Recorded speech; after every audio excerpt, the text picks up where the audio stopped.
What's going on, YouTube? So we sitting in here looking in the 90-gallon tank, and the reason behind this video is I, I get tons of people every day, whether it's from the YouTube community or for the most part just tenants who walk into the office, because we are in my office. I don't know if you guys knew that or not. Pretty sure most of the people who've been watching the channel for a while know that the 90-gallon tank is set up in the office, and I manage a self-storage facility. So I get a ton of people that come in and they all ask, oh man, the tank is nice. It must be a pain to grow plants. And to be totally honest with you, it's not. It's not hard at all. There is a lot of trial and error that goes with plants because, most fish, you're not going to have just carnivorous fish. Most fish are either vegetarian or omnivores, which means they eat both protein and plant matter. In which case you really have to, stay on top of fish eating the plants and whatnot. But for the most part, it's not hard at all to grow plants. What's going on in the tank now, and from the current view, it's kind of hard to see it, but the source that we're just putting in, and there's a story behind those, but some of the more mature leaves are starting to turn yellow, and you can see where the new growth is coming in, which is a plus. And most plant people realize that, with the exception of Anubias, most fern type plants, Java ferns,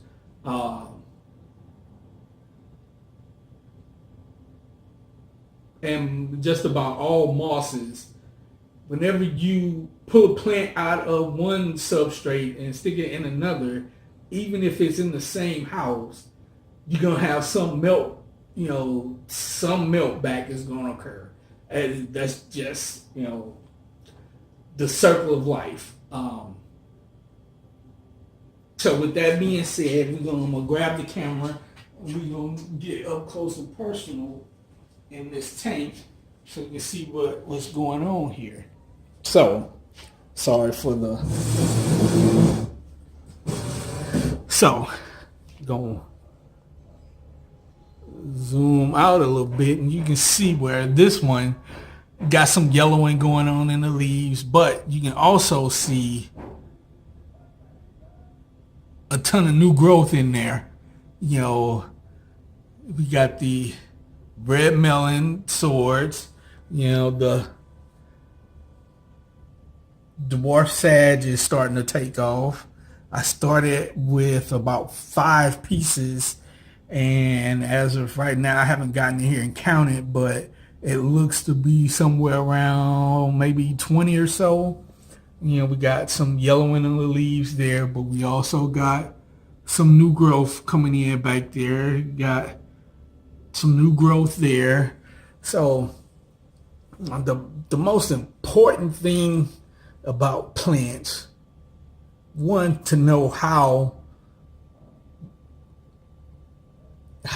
they propagate is one thing. So like this one, it's getting ready to, it's basically sending out a runner right now. So here in about a month or so, I should be able to snatch one of those off and plant it and get a new plant, right?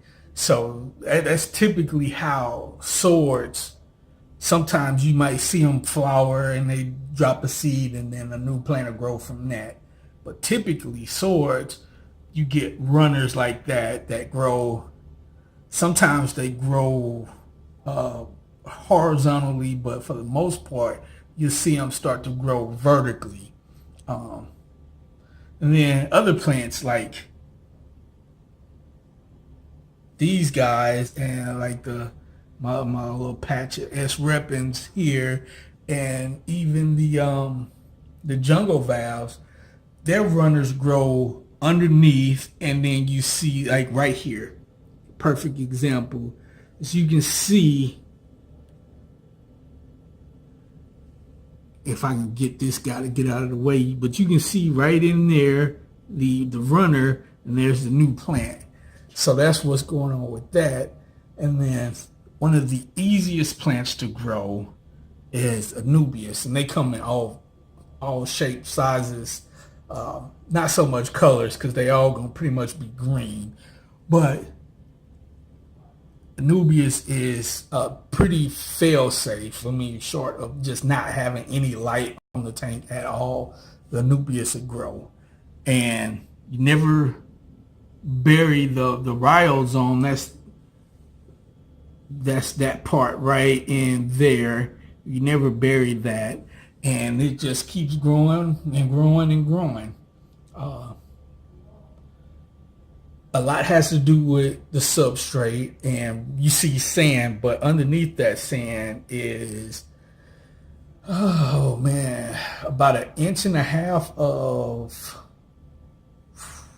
no, I take that back. It's roughly about 2 inches of Eco Complete, and then just soil. So I have a ton of stuff that's really starting to take off in here. They said the Eco Complete and the soil really was getting everything to grow in there. And then so that's the main part, is the soil, because most plants outside of like their Anubias, outside of pretty much any plant that you can tie to like wood or rock. So you're talking about Anubias, most mosses, like your Java ferns, your ferns of whatever type. You can tie those to rocks, to driftwood, whatever. Those feed from the actual water column. So you need to put, that's where your liquid ferts come in at. Most plants like swords don't really feed from the water column. They do get some nutrients from the water column, but for the most part, they're root feeders. And so that's where the Eco Complete comes in, and some of the other stuff that I use, and we'll get into that in a later video. But you can see some of the stuff I use. All right, so my camera died on me a little bit there. But this is the fertilizer I use. It's the Osmocote Plus. Typically, I'll put that in with the Eco Complete and the dirt, and call it a day. But yeah, it's not hard at all to grow plants. And in fact, the plants help the filtration out a lot. So you can, like, this tank is probably well understocked for what's going on in there. So with that being said, as always, hit that like button, subscribe to the channel, check out that giveaway. Say I got about 2 entries into that giveaway. We need more.